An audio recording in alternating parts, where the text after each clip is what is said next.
وہ ارکان خمسہ ہم سب جانتے ہیں۔ سب سے پہلے عقیدہ توحید و رسالت، اس کے بعد نماز، روزہ، حج اور زکوٰۃ۔ جبکہ ہمارا عقیدہ کیا ہے؟ اللہ ذات میں بھی تنہا ہے اور اللہ اپنی صفات میں بھی تنہا ہے۔ تو یہ مشرک جو ہیں وہ معاذ اللہ کے ساتھ بتوں کو شریک ٹھہرا دیتے ہیں۔ احباب ذی وقار، مسلمان مومن کامل ایمان تب لاتا ہے جب وہ اسلام کے بنیادی ارکان کو دل و جان سے تسلیم کرتا ہے۔ ارکان خمسہ جن کو کہا جاتا ہے، جو اسلام کے بنیادی ارکان ہیں، جن کے بغیر انسان کا مسلمان ہونا، مومن ہونا ثابت نہیں رہتا۔ وہ ارکان خمسہ ہم سب جانتے ہیں۔ سب سے پہلے عقیدہ توحید و رسالت، اس کے بعد نماز، روزہ، حج اور زکوٰۃ۔ یہ وہ ارکان ہیں کہ ان میں سے اگر کسی ایک پر مسلمان کا ایمان نہیں تو وہ مسلمان نہیں، وہ دائرہ اسلام سے خارج۔ ان میں کہیں کوئی کجی ہے، کوئی نقص پایا جاتا ہے عقائد میں، تو پھر بھی انسان کا ایمان ناقص۔ سب سے پہلے عقیدہ توحید و رسالت۔ عقیدہ توحید یعنی اللہ کو ایک جاننا اور ایک ماننا۔ قل هو اللہ احد، یہ جو سورہ اخلاص ہے، اس کا ایک نام سورہ توحید بھی ہے، یعنی اللہ کی توحید پر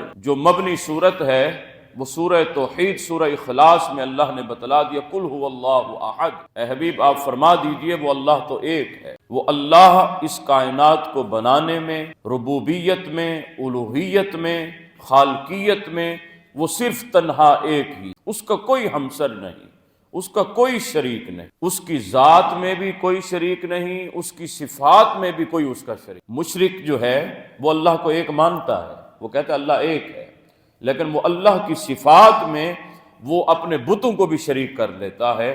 وہ کہتا ہے اللہ تو ایک ہے، اس نے یہ کائنات بنائی، وہ کہتے ہیں کہ اب اس نے کام جو ہے کائنات کا وہ ہمارے بتوں کے سپرد کر دیا، معاذ اللہ۔ تو یہ مشرک کے عقائد ہیں۔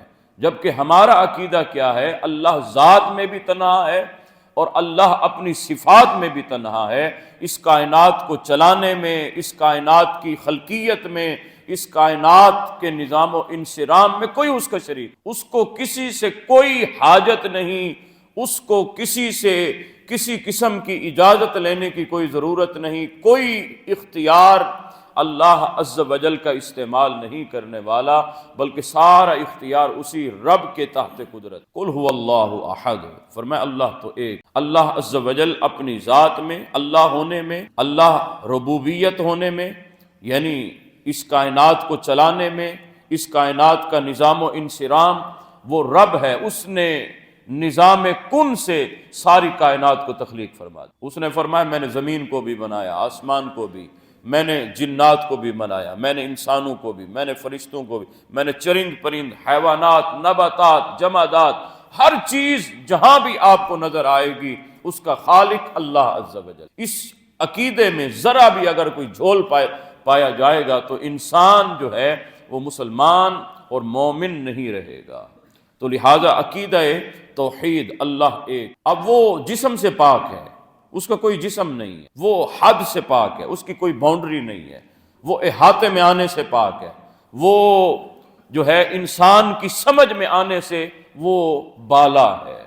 کیونکہ یہ جو سمجھ ہے نا، جس کو ہم عقل کہتے ہیں، یہ عقل اس کی مخلوق ہے، تو یہ ہو نہیں سکتا کہ مخلوق خالق کا احاطہ کر لے۔ اگر مخلوق خالق کا احاطہ کرنا شروع ہو جائے گی تو پھر اس کی خالقیت میں نقص پیدا ہوگا، جبکہ اللہ عز و جل کا احاطہ کوئی نہیں کر سکتا۔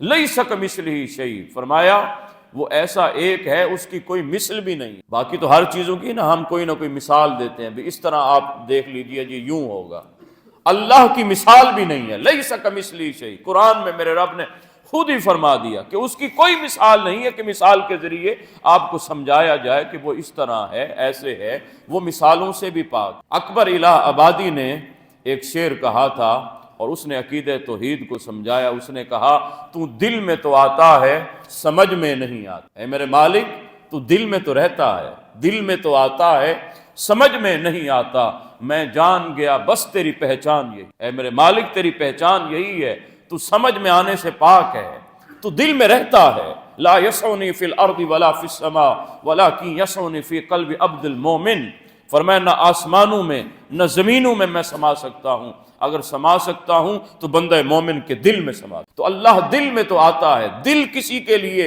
جو ہے وہ بار بار تڑپتا ہے، مچلتا ہے، یہ دل کسی کے لیے سجدے کرتا ہے، کسی کو بار بار الاپتا رہتا ہے، اپنی زبان سے کسی کا ذکر کرتا رہتا ہے، تو وہ اللہ کی یاد ہوتی ہے۔ تو فرمایا کہ وہ اللہ ذات و صفات میں ہر قسم کے اختیار ہونے میں وہ کسی کا کوئی شراکت نہیں رکھتا، وہ ہر شرکت سے پاک ہے۔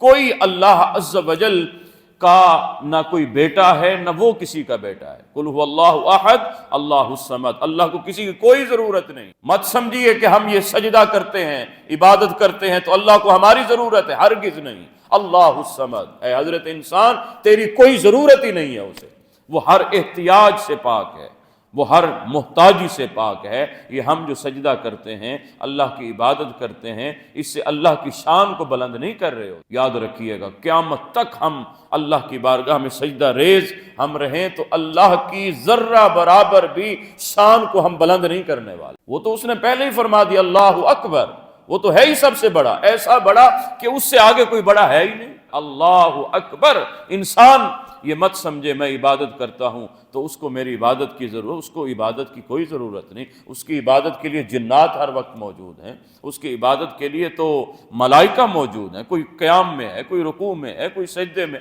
جب سے پیدا ہوا ہے تب سے عبادت۔ ہم تو 5 وقت بھی نماز ہمیں میسر نہیں آتی الا ماشاء اللہ، اللہ ہم سب کو توفیق عطا فرمائے۔ تو اس کے بعد ہم گھمنڈ کرنے لگ جاتے ہیں کہ شاید یہ ہمارا احسان ہے، ہرگز۔ فرمایا اللہ الصمد، اللہ بے نیاز، لم یلد، نہ وہ کسی کا بیٹا، ولم یولد، نہ اس کا کوئی بیٹا ہے، نہ وہ کسی کا بیٹا ہے۔ اولاد کے تصور سے اللہ پاک، ہمیں اولاد کی ضرورت ہے، کیوں ہم محتاج ہیں نا کہ میں کسی کا بیٹا ہوں، پھر اللہ ہمیں اولاد عطا فرماتا ہے، کیوں ایک دوسرے کا سہارا ہے ہم۔ تو اللہ کو کسی سہارے کی کوئی ضرورت نہیں، وہ تنہا واحد ہے، اس کو کسی کی کوئی احتیاج کی ضرورت نہیں۔ تو اولاد ہمارے لیے ہے، اللہ کے لیے نہیں ہے۔ وَلَمْ يَكُنْ لَهُ كُفُوًا أَحَدٌ، اور اس کا کوئی ہمسر بھی نہیں ہے، اس کا شریک کوئی بھی نہیں ہے۔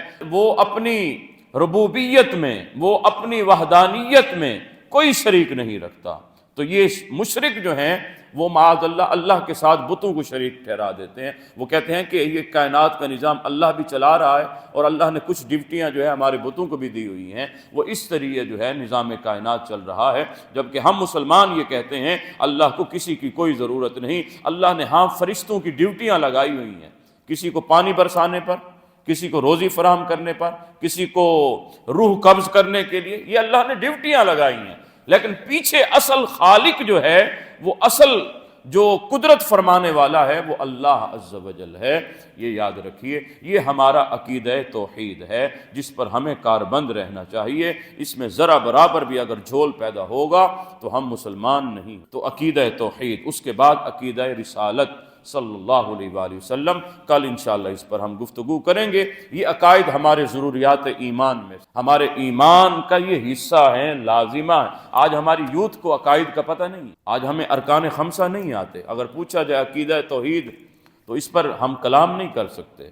تو ہمیں چاہیے عقیدہ توحید پر ہمیں گامزن رہنا چاہیے، اللہ عز و جل کی عبادت میں، اس کی صفات میں، اس کی وحدانیت میں، اس کی ربوبیت میں، اس کی الوہیت میں، اس کی خالقیت میں کوئی اس کا شریک نہیں۔ وہ تنہا واحد، وہ اللہ الصمد ہے، وہ اللہ احد ہے، وہ ایک ہے، ایک ایسا ہے کہ اس جیسا اور کوئی بھی نہیں ہے، ایک ایسا ہے کہ عددی بھی نہیں ہے کہ ہم جو 1 2 کہتے ہیں تو 1 سے پہلے صفر آتی ہے، وہ اس عددی ہونے سے بھی پاک ہے، وہ احد ہے، وہ احد ہے، وہ ایک اس طرح ہے کہ اس جیسا کوئی بھی نہیں ہے، نہ انسان کبھی کوئی سوچ سکتا ہے۔ لیس کمثلہ شیء۔ اللہ تعالی ہم سب کو عقیدہ توحید پر استقامت نصیب فرمائے۔